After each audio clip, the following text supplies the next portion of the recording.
This week on my Soul Patrol, I'm hanging out with Andrew Sills, who you just saw at the top of the segment, a clip of one of your shows at Dawson. Yeah. Right. Okay, so first of all, comedian, around town, local, making all kinds of noise. You've done the Comedy Nest, you've done the Comedy Works, you've done My C's Comedy Cafe. You're all over the place. When did you know you were funny? I guess it was from just doing, being the regular class clown and just doing stuff I shouldn't be doing in class, just telling jokes and screwing around in the back of the class, and then started off doing impressions of celebrities, and then one day a friend of mine was like, "Hey, why don't you try it on stage one day?" And the first time I did stand-up comedy was in front of 400 people at John Abbott College. Okay, whoa. Okay, most people have their 20 friends. You're 20 friends. All at 400 people? 400 people, opening for Joey Elias and Ryan Wilner. Good for you. Yeah, that I didn't see my research. Okay, what was it like the first time getting on stage and seeing all those eyes on you and knowing that you need to make them laugh? It was a real pressure, I guess you could say. But for me, I've always been doing theater in high school.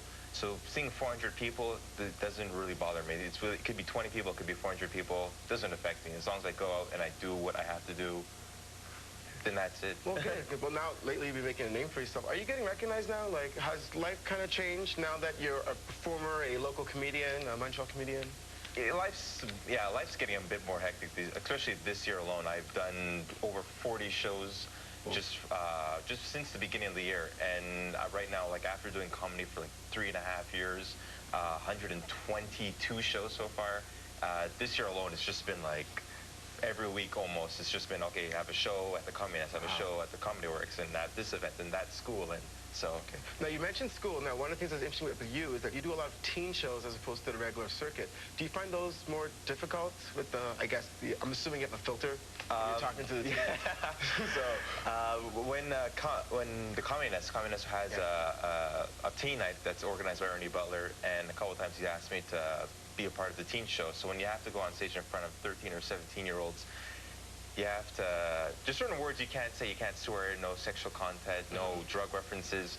So a couple of times you go on stage and you're like, okay, let's talk about this. I'm like, oh no, I can't because you're too young, you know? Right, okay. So you have to ritual kind of goes up more. Right. Now, walking down the street, this and that, do you feel this pressure to be funny, the comic Andrew, or just, can you be Andrew Sills? Just be Andrew Sills? I could be my regular self. A couple times I've walked down the street and people recognize me, and they'll recognize me. I've recognized in movie theaters, restaurants, shopping malls, metro stations, just walking down the street. There's like St. Catharines. And they're not confusing you for another black guy. They're confusing you. They're confusing me for me, yeah. Okay. Well, that's cool. So then, what's next for you? I mean, like, is Just for Laughs like the ultimate mecca for comedians? I mean, I've asked all other comedians this before, and sometimes I'm thinking I'm annoying by this question, but it's Just for Laughs. Like, is this the goal? Just for Laughs is the big, you know, like you perfectly said, it's the mecca. And a lot of comedians will just do anything. That's where we have to go, I could say. It's the motherland, I guess, of all comedy shows. But I auditioned for them back in February. I haven't heard word yet. Yeah, you haven't heard yet. Okay. And a lot of people at least every week, about 2 or 3 people a week would ask me, so are you in Just for Laughs yet? Are you in Just for Laughs yet? And I'm like, well, still waiting. We'll see what happens. What about the rest of the scene and the other comedians? Is it, I mean, it's competitive, yes, but is it highly competitive, or is it kind of like a brotherhood, sisterhood? Are you guys supportive of each other? We're all very supportive. Yeah. I really love Montreal, the comedy community, because we're all there for each other. We always go out to each other's shows. We help each other, give each other advice. So when we're performing with each other, we'll go off stage and they're like, yeah, that was really good, and there was this, and like, hey, I liked you tonight.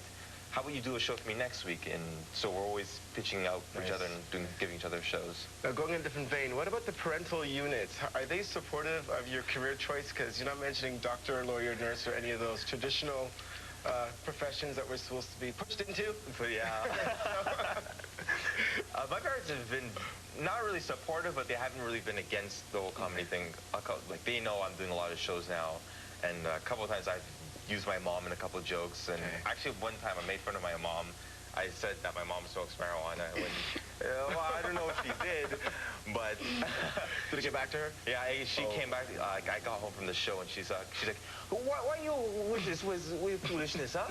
Then the whole Jamaican mother's like, sucking her teeth in, But she found out about it before you got home, so it's true that moms know. Yeah, moms know everything. It's crazy. Right.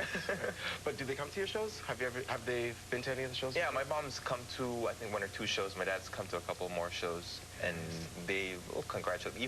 Even if they're not coming, if I'm leaving the house, they'll be like, okay, I have a good show. So. Okay, so they're getting there. Yeah, they're getting there. 122 shows in 1 year. I mean, you're doing something right. Over the 122 over the past 3 years. Over the past 3 years. Okay. Yeah. Well, I'm seeing your name everywhere all the time. So. Yeah. What about other cities? Have you performed Ottawa, Toronto, New York? I'm performing at Absolute Comedy in Ottawa, which is a great club. It's I can't even say how great it is because it's just phenomenal there.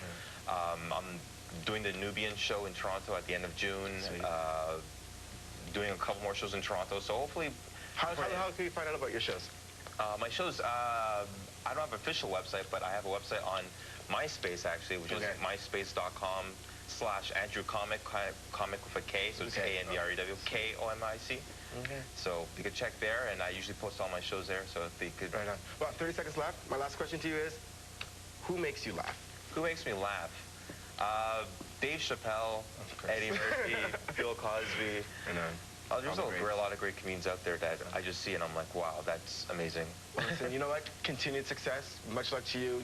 Keep making people laugh, and thank you for being on my Solo Show this week. Cool. And we're going to leave you with another clip of Andrew in a film. Yeah. Okay, well, enjoy it, and check out his MySpace spot. Yeah. AndrewComic.com. And we're back after with more Solo. Can I get you some binoculars? Scott!